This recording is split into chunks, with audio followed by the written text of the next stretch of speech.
வணக்கம். இந்த பதிவில் கன்னி ராசி நண்பர்களுக்கு வாரம் ராசி பலன். இந்த வாரம் உங்களுடைய ராசிக்கு 10ஆம் இடத்துல இருந்த குரு 2ஆம் இடத்தை பார்வை செய்கிறாரு.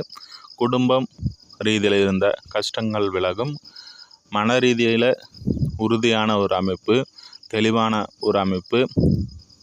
அதாவது படிக்கும் மாணவர்களுக்கும் படிப்பில் சிறப்பான ஒரு அமைப்பு உண்டாகக்கூடிய ஒரு நல்ல ஒரு அமைப்பு.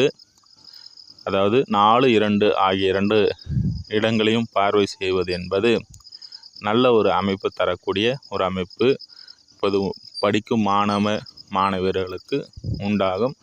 அடுத்ததாக இவர் பார்த்திங்கன்னா கன்னி ராசிக்கு 6ஆம் இடத்தையும் பார்வை செய்கிறதுனால வேலை ரீதியில் நல்ல ஒரு அமைப்புகள் உண்டாகக்கூடிய, சுப கடன்கள் வாங்கி அதன் மூலமாக நன்மை பெறக்கூடிய ஒரு அமைப்பு கண்டிப்பாக உண்டாகும்.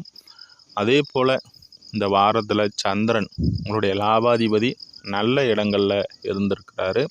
அதனால் வெளிதூரத்திலிருந்து பண வரவுகள் வரக்கூடிய அமைப்பும், அதே போல் தெய்வ அனுகூலம் உண்டாகக்கூடிய ஒரு வாரமாக இந்த வாரம் அமையுதுங்க. அதே போல் தந்தை வழி மூலியமாக இருந்த நீண்ட நாள் ஒரு கஷ்டம் விலகக்கூடிய ஒரு நல்ல வாரமாகவும், தந்தை வழி சொத்துக்கள் மூலயமாக ஆதாயம் அடையக்கூடிய ஒரு அமைப்பும், மன அழுத்தம் குறைந்து மன ரீதியில் ஒரு நல்ல அமைப்பு பெறக்கூடிய ஒரு சுப வாரமாகவும் இந்த வாரம் அமையுதுங்க.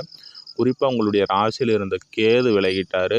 அவர் 12ஆம் இடத்தில் போய் அமர்ந்திருக்கிறாரு.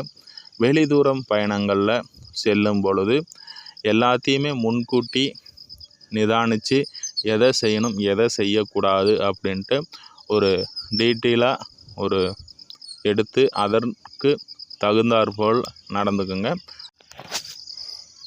அதே போல் 6ஆம் இடத்திற்கு ராகு வந்திருக்கிறாரு. 6ஆம் இடத்துல ராகு வந்திருக்காருன்ட்டு கவலைப்பட வேண்டாம்.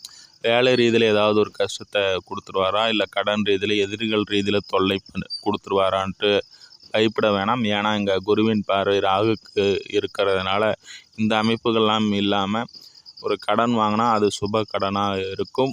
அதே போல் கடன் பிரச்சனைகள் இருந்தாலும் கூட அந்த கடனை அடைக்கக்கூடிய ஒரு அமைப்பு உண்டாகும். வேலை ரீதியில் ஒரு நல்ல மாற்றம் உண்டாகக்கூடிய ஒரு அமைப்பு. குறிப்பாக 7ல் சனி அமர்ந்திருக்காரு. ராகுவும் சனியும் அமர்ந்து ஒரு வரன் தேடு இது போன்ற அமைப்புகளில் ஒரு நிதானமான ஒரு அமைப்பை இங்கே கொடுத்துட்ருப்பாங்க. அந்த அமைப்புகள்லாம் விழும். அதே போல் உங்களுடைய குழந்தைகள் ரீதியில் சிரமங்கள் இருந்திருக்கும். அவர்களுக்காக விரைய செலவுகள்லாம் இருந்திருக்கும். அந்த அமைப்புகள்லாம் விலகி நன்மைகள் நடைபெறக்கூடிய ஒரு நல்ல ஒரு வாரமாக கன்னி ராசிக்காரர்களுக்கு அமையும். அடுத்ததாக இன்னொரு பதிவில் சந்திப்போம் நண்பர்களே. நன்றி, வாழ்த்துக்கள்.